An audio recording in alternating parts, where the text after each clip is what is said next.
Well, there's no doubt what the big talking point is today. Terry Venables, I know we both spoke to him in the last fortnight. What was your impression when you spoke to him? Well, I thought that he was interested in the job, actually.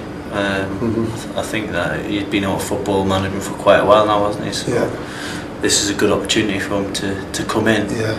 That said, does he want to ride the tiger up at St James's Park? Right. I think tigers out there. Right. There's not many tigers around at the moment. Toothless pussycats, yeah. Aye. But yeah. It's an opportunity, and make no mistake about it, Newcastle are desperate for somebody to come in. Desperate is the word that's used on the front of the Evening Chronicle. Desperate, cup exit, adds to misery, United waiting Venables. Well, I spoke to him on Friday morning. He said, ring us back. This was 10 o'clock, ring us back. I'm going into a meeting. I said, what time? 4 o'clock. Well, I was in a car going to past Stansted Airport when I called him at 5 o'clock. He just said that Newcastle hadn't been in touch, and what more could he say? So I just wonder whether all the publicity the weekend's made alerted Newcastle to the fact that Terry Venables could be. He's trying to take some credit there. No, but we did. We have said we have mentioned him September the 6th, September the 9th, September the 20th. So. But I don't know, if I was Terry Venables and I watched Newcastle play last night, I wouldn't come anywhere near the place, because I thought they were dreadful last night. In fact, if you turn over, one of the sayings in the office among the fans is, things can't get any worse.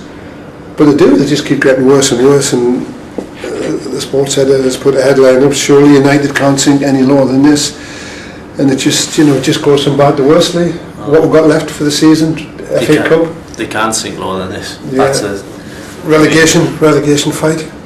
Yeah, they can get relegated. They can get relegated. That's lower than this. Yeah. They can get knocked out of the FA Cup by someone rubbish. I know that's lower than this. After 5 games talking about relegation, but if Newcastle keep going at the current rate of picking points up, 4 points in 5 games means 30.4 points they'll have at the end of the season. So, I think we've got every right to be concerned.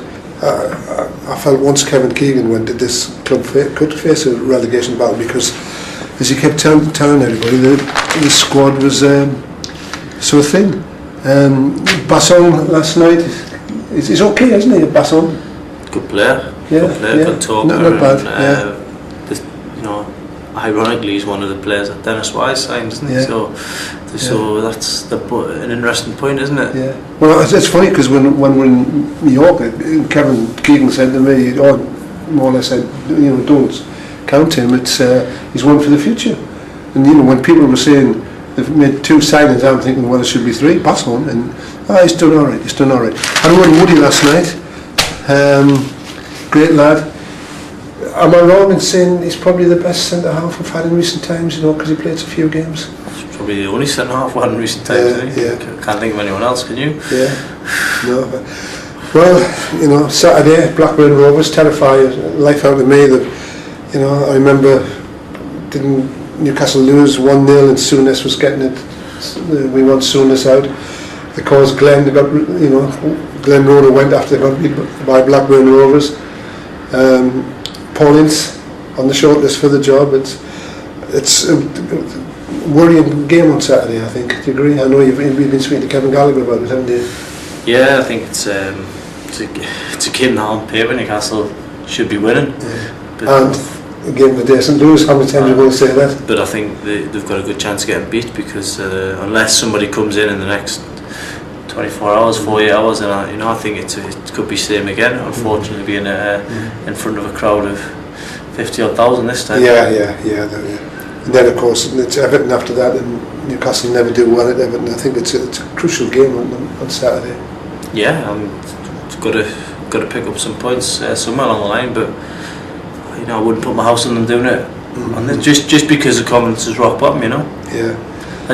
Tottenham last night, they didn't play. Tottenham played bad in the first half. That's why it was 0-0. It wasn't anything to do with good defensive work or anything. Tottenham, misfired in the first half. I think they must have had a rocket attack. Speaking of misfire, I think they must have had a rocket. But look, isn't that depressing? Second goal goes in, it just sums everything up. The second goal goes in. Is it the second goal or the first goal? Second goal. Second goal. Empty seats. Sheer sitting looking forlorn. I mean, I feel sorry for Shane. Well, the big problem with St James's Park is that it's such an eerie place when it's empty. A great place when it's full and the crowd's crackling and everything, but when it's like that with them grey empty seats, it's a miserable sight, I'm afraid, and it won't do anything for the players playing in front of all them seats. We always laugh at Middlesbrough. We've often said on this video about the empty red seats. Why don't they paint them another colour? But all the thing is, if Newcastle can get 3 points on Saturday, it'll just lift a little bit of the doom and gloom. If they appoint Terry Venables or someone else as a caretaker manager or a temporary manager, that will lift the doom and gloom. So, here's hoping.